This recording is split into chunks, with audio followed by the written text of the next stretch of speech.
Hello, algebra students. I hope chapter 10 wrapped up well for you. So, chapter 10 again was about radical equations. That's where x is inside of a radical. In our case, we were dealing with square roots, so x is inside of a square root. Chapter 11 deals with a variety of flavors of stuff that goes on with what are called rational functions. And what's going on with the rational function is x is in a denominator. And there's just some interesting things that happen when that's the case. And so in particular, this is 11.2. We're skipping lesson 11, just for the sake of time. It's related to what we're dealing with, but it's something that you'll see again in Algebra 2 if you take it, something that you'll see again in pre-calculus if you take it, but also it's something that kind of relates to what we're working with already, and so you'll kind of learn most of what lesson 1 covers just in the context of learning the other lessons that we're dealing with. So this is 11.2 called rational functions. Rational functions. And what's going on here again, we have x is in the denominator.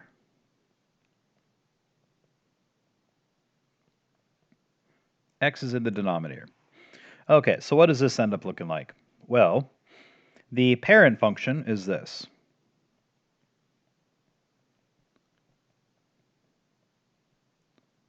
Parent function is y equals 1 over x.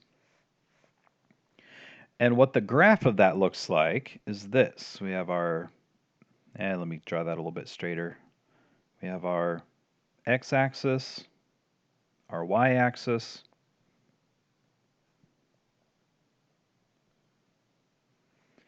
and the graph does a swoopy thing like that, and a swoopy thing like that. So that's the graph of our parent function. And as you go out here farther, it gets closer and closer and closer to the x-axis, but it never touches it. Same thing as you go up here higher, it gets closer and closer and closer to the y-axis, but it never touches it. Same thing down here.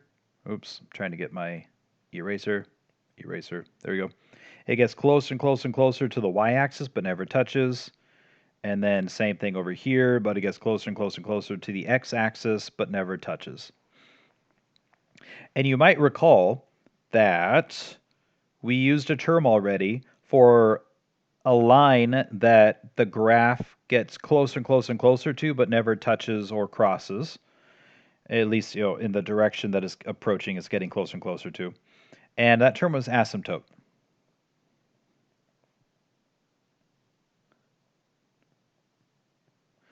So we have, for these, we have what are called vertical asymptotes and horizontal asymptotes. The vertical asymptote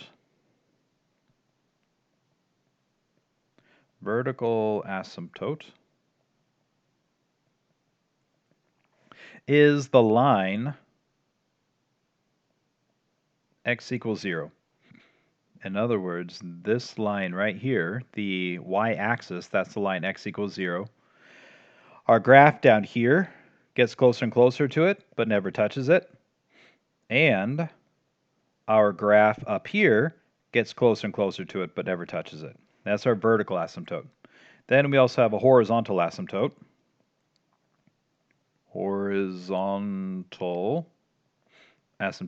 Horizontal lines have equations y equals.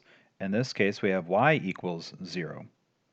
So this line here, the x-axis, the line y equals 0, serves also as an asymptote, where over here to the right, the graph gets closer and closer and closer, but never touches. Over here to the left, the graph gets closer and closer and closer, but never touches.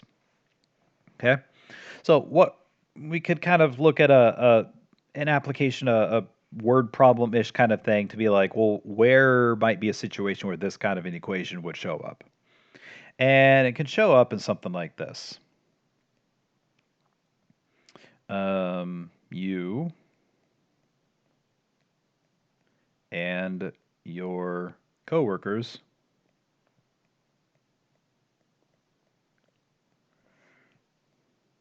are contributing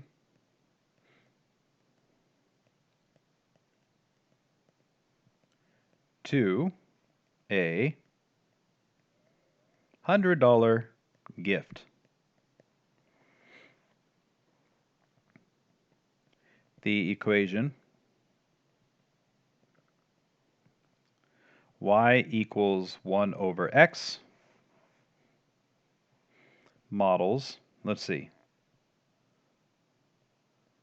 models the situation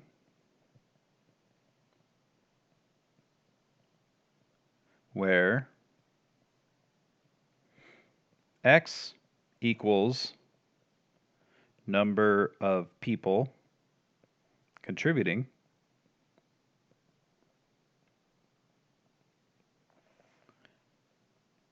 and y equals amount of, the equation 100 over x. This is a $100 gift. And y equals amount of money each person must contribute.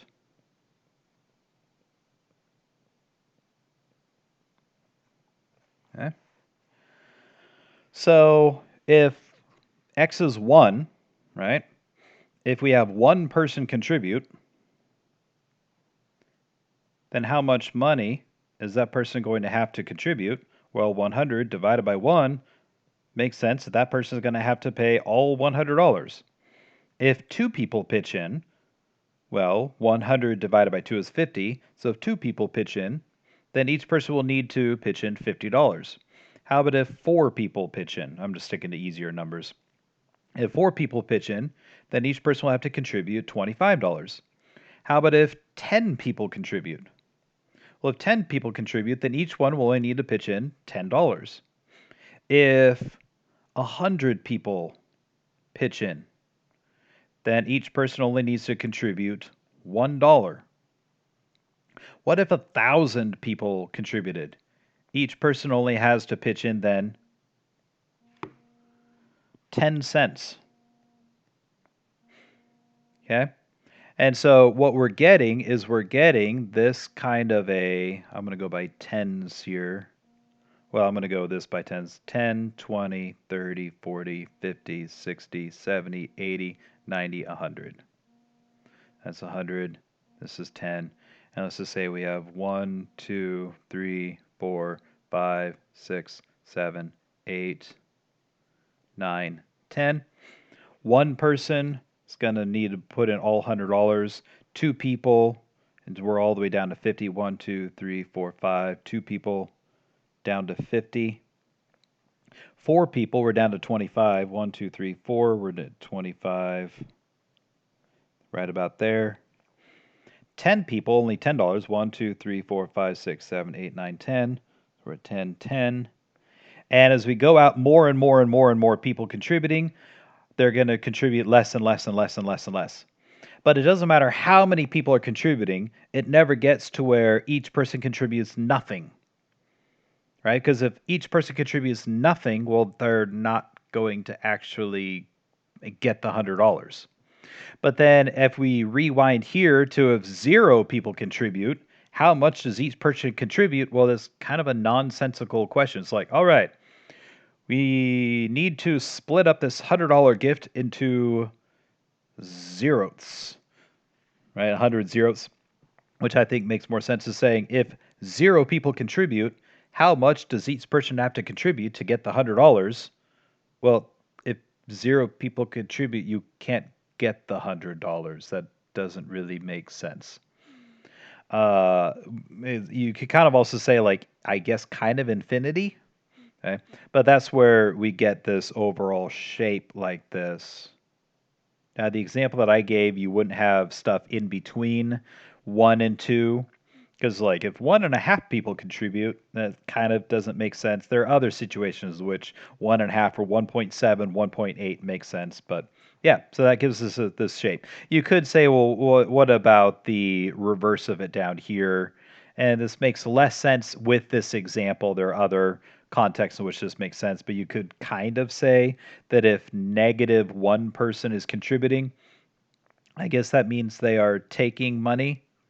in which case, how much money would they have to take? They would have to take a negative $100, which would mean a negative person taking a negative $100 is the same thing as one person giving $100, in which case it does still kind of make sense. Okay? All right. So, two things that are going on with these questions, with this lesson, the type of stuff. First involves the excluded value. Excluded value. And the denominator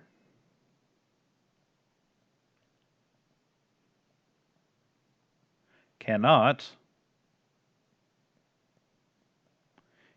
equal 0. So then the excluded value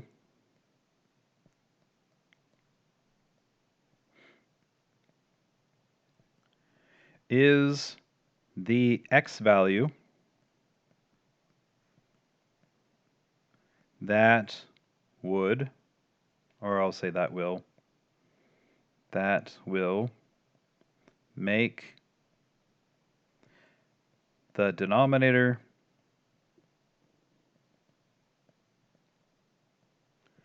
equal 0.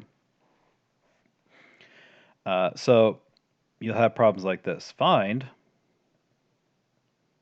the excluded value.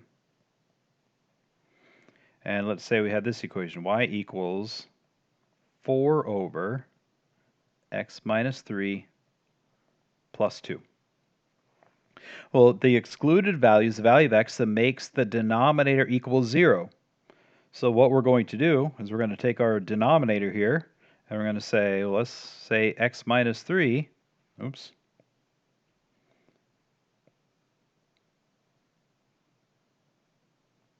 x minus 3 equals 0, because the denominator is the value of x, so, sorry, the excluded value is the value of x that will make the denominator equal 0, and we solve for x. We'll just add 3 to both sides, and you get x equals 3. That is the excluded value. In other words, in this equation, we can plug in any x value except 3. Because if you plug 3 in for x, you create a denominator of 0, and dividing by 0 explodes the universe. All right? So that's that kind of problem. So all we care about is what's the value of x will make the denominator 0. So just grab the denominator. You don't care about the numerator. You don't care about anything else like that, plus 2. You just grab the denominator, say equals 0, and then solve for x. And that's the excluded value. Okay? All right. Next, let's do this. Asymptotes. How do you find the asymptotes? Well, one way of looking at it is we could say the vertical asymptote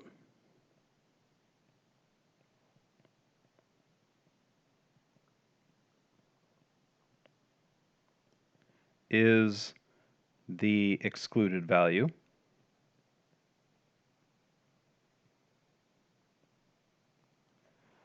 Okay, because that line gets there because there's no value that the equation solves to be if you plug in that x value.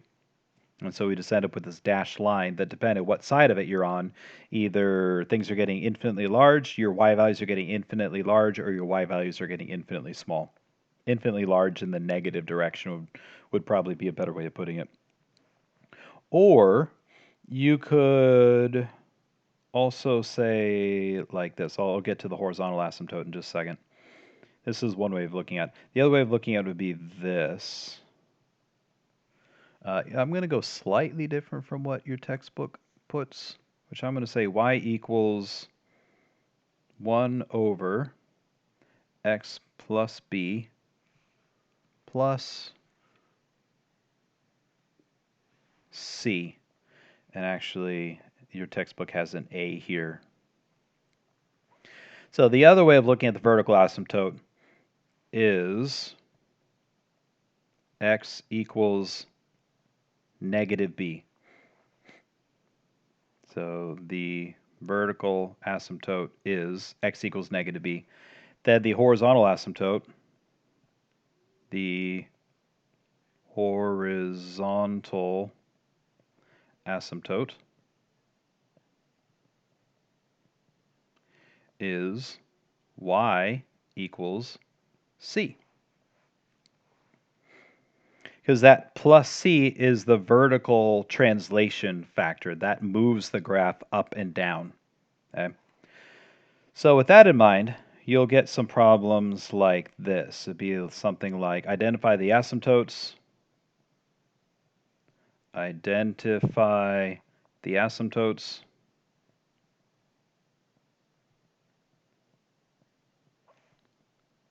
and graph the equation. And let's say we have y equals 1 over x plus 2 plus 3. Okay, so first identify the asymptotes. I'm just going to put VA for vertical asymptote. My vertical asymptote is the excluded value. So if I took this x plus 2 equals 0 and solved for x, I get x equals negative 2. That's my vertical asymptote. Then my horizontal asymptote is the value being added outside of the fraction. And so my horizontal asymptote is y equals 3.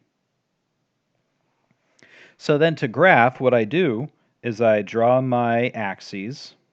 X-axis is fairly straight, but just not very vertical. X-axis, Y-axis. And I sketch by, well, let me put 1, oops, I wanted blue still. 1, 2, 3, negative 1, negative 2, negative 3, 1, 2, 3, negative 1, negative 2, negative 3. I put a vertical dashed line at negative 2.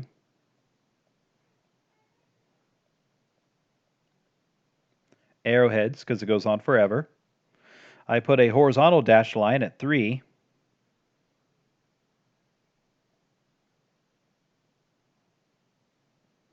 Arrowheads, because it goes on forever. I'm going to extend this up a little bit higher. Oh, bummer. I was hoping it wouldn't do that, but oh well.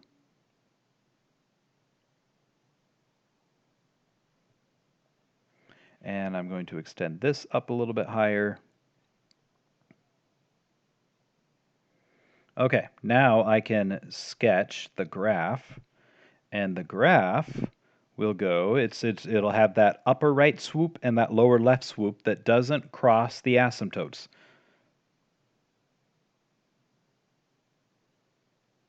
So kind of like that. And over here, kind of like that.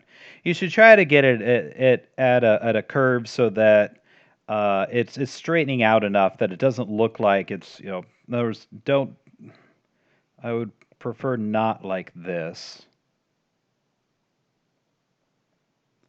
Well, because that looks like it might keep going and cross the asymptote.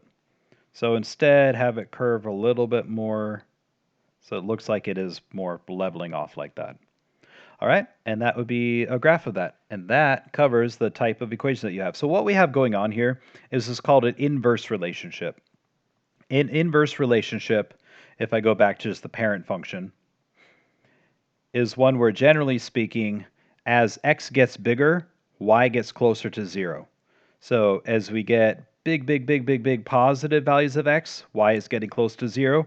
As we get big negative values of x, y is getting closer to 0. But then the reverse of that is true. As x gets closer to 0, y is getting bigger and bigger.